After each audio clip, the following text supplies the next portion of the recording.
All right, guys, welcome back to the channel. We have a really special one coming from Founders Brewing Company. It's the 2023 Canadian Breakfast Stout release. Once again, it's in distribution. They said it wasn't coming back in 2019. It's been 4 years, yet boom, here it is in the 4-pack platform once again. Again, I thought they weren't going to brew it again. They said, but things changed in 2019. Founders was bought out. They're a much larger company now. Backstory, Mahou Imports in 2019 purchased 90% stake of Founders, and then in 2014 they sold 30% to Mahou to help bolster Founders expansion. But I've read a couple different things. Grand Rapids-based Founders has merged with Colorado-based Avery company. Avery Brewing, didn't know that. They also merged together to form Mahou USA. So a lot of things have changed, guys. This was a large purchase. It was like almost $200 million Founders sold for in 2019. So crazy, crazy stuff. Yes, a lot of the same people still work there. I think their master brewer, Jeremy, he's still doing this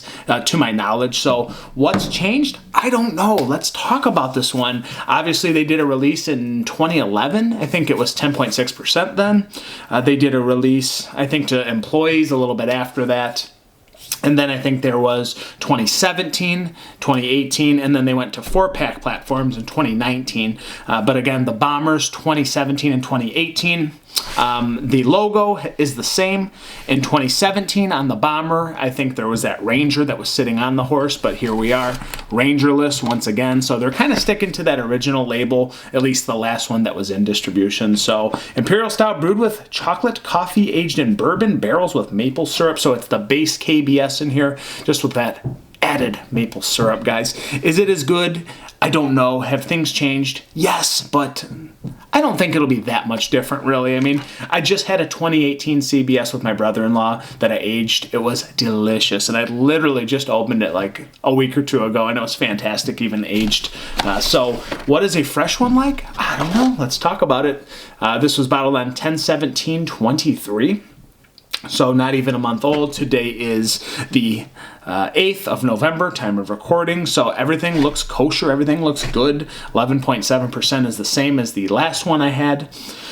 It all looks good. It's a legendary beer, and I feel like people want to know about this one, and they want maybe an explanation this year of how it tastes and how it compares to previous batches. Obviously, there's a lot of hype around this beer, and we'll see, guys. We'll see how it stacks up. Still got the gold cap. Nice pop. And I think the only thing I could really tell you as a heads up is I think the cost is maybe a little bit higher on this. It's going to be about $27 to probably $31, that range for a 4-pack. So disclaimer, it's going to cost you some money, but they said they'd never brew this again. They lied. But again, Founders is bought out now, and they're a much larger company. So as I pour, it's that midnight oil, baby. It's not like super uber thick, but it looks delicious in the glass. It looks desserty. We have a nice dark mocha head sitting on top with a little bit of coffee darkness, a little bit of coffee char. It's black, man. It's midnight oil. We're burning the midnight oil in this glass. Very nice head retention sitting on top, actually, at 11.7%. Just looks fluffy. Looks fantastic. And look at that. I still got 3 bottles left to play with. Yes, we're going to be cellaring some of these, absolutely. I just lost my last one, so we need to put more into the cellar. So I'm going to let this die down a little bit, but she looks good, man. She looks like a big bourbon barrel-aged stout. I mean, there's actually not even really like a dark amber hue at the bottom. It's just pretty much darkness. It's pretty much oil. But again, this beer, I feel like maybe at one time was thicker. The last one I had is still, it keeps more of that upper medium body, maybe the low heavy body, because it really helps with drinkability. We'll see if that still is the same on this, but she looks good, man. I don't know. That was a long intro. Let's go to an aroma. Woo-hoo-hoo. Yes, sir. Chocolatey goodness. Nice espresso notes. Beautiful notes of fresh espresso. Just freshly brewed espresso right in your face. A little bit of like vanilla sweetness. Maybe like a sugar cookie just kind of thrown in the mix, but still getting those roasty, toasty notes that I love. That just very nice roast that Founders brings to the table, still apparent on the nostrils. Definitely a fair bit of syrup, I would say. It's like a vanilla, sugary maple syrup sweetness, just kind of coupled together. Slightly desserty, slightly strong, but it's kind of offset a little bit by that little toasted, kind of grainy barrel coming off the top as well. So it kind of offsets some of the sweetness, but the maple syrup, a little bit of chocolate, a little bit of high notes of espresso in your face. Smells delicious, really. Smells kind of light and fluffy, almost like a marshmallowy complex to it. A little bit of campfire woodiness in it as well. A little bit of chocolate chip cookies. It smells really good all the way around. Again, I aged one, and some of those aspects that I love about CBS were kind of offset, but you can still smell that base KBS underneath. It's still in there, man. You just got a little bit more of that sweetness added to the mix. And look at that, the head retention's still there. We're at almost 6 minutes. I guess we should dive in. Sorry to keep you waiting. 2023 CBS. Cheers.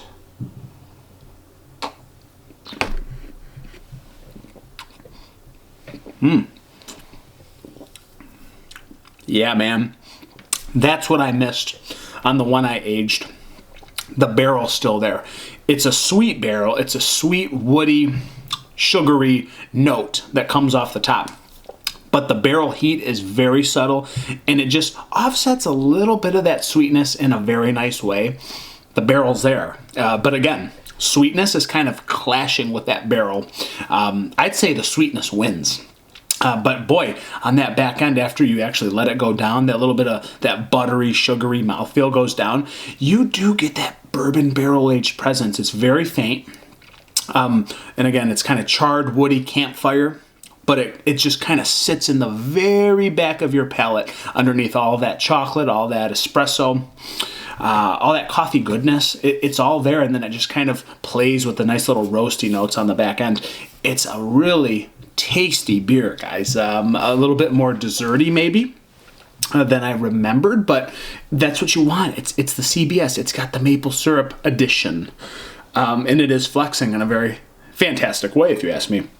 I'm still amazed by this soft marshmallowy mouthfeel, and you can see that reflected in the head retention there. It's very good.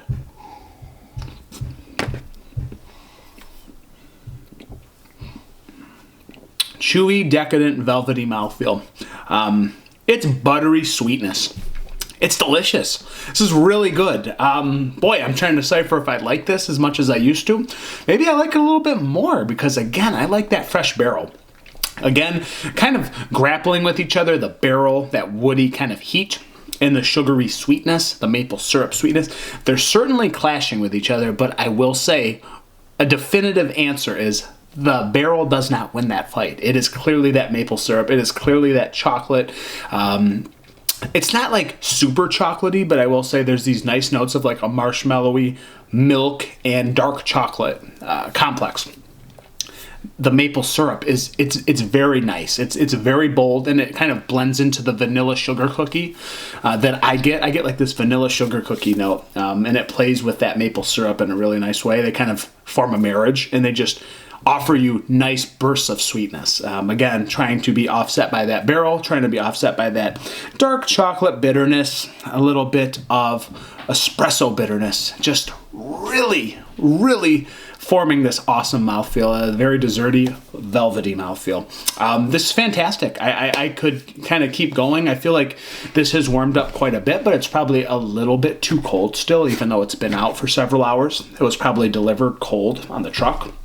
But I can't tell you guys enough about this mouthfeel, how much I like it. I feel like it's velvety and buttery and a little bit softer than I remember. Upper medium mouthfeel, low heavy, somewhere in that range, still staying true to its original recipe. It almost feels softer too, just again, ever so slightly more decadent than I remember.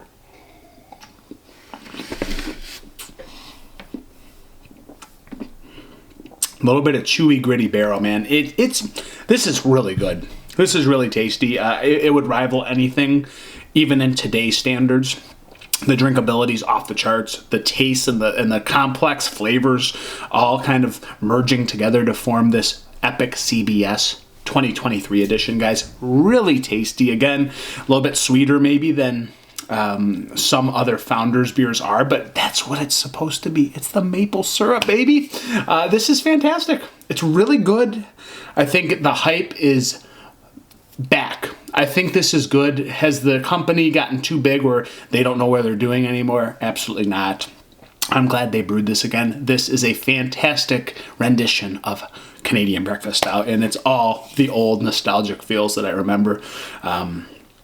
It's great. So, guys, is it worth the money? I will let that be up to you, but for me personally, this is one of the best bourbon barrel-aged stouts that money can buy on the market in 2023, and I said it here first. So, take that how you will. It's been an awesome review. I'm gonna gladly sip this one, even though it's borderline desserty crushable. I feel like you can let this sit and open up, and you can get more complex features opening up on this beer. So it is what it is. Thank you so much for being here, guys. It's been another episode of Pour Michigan Reviews. If you want, hit that like button. Maybe leave a comment. What do you think? Is it worth the hype or not? Over and out. Cheers. Wait. One more thing. 4.75. 4.85 out of 5. 4.85 out of 5. You got the rating.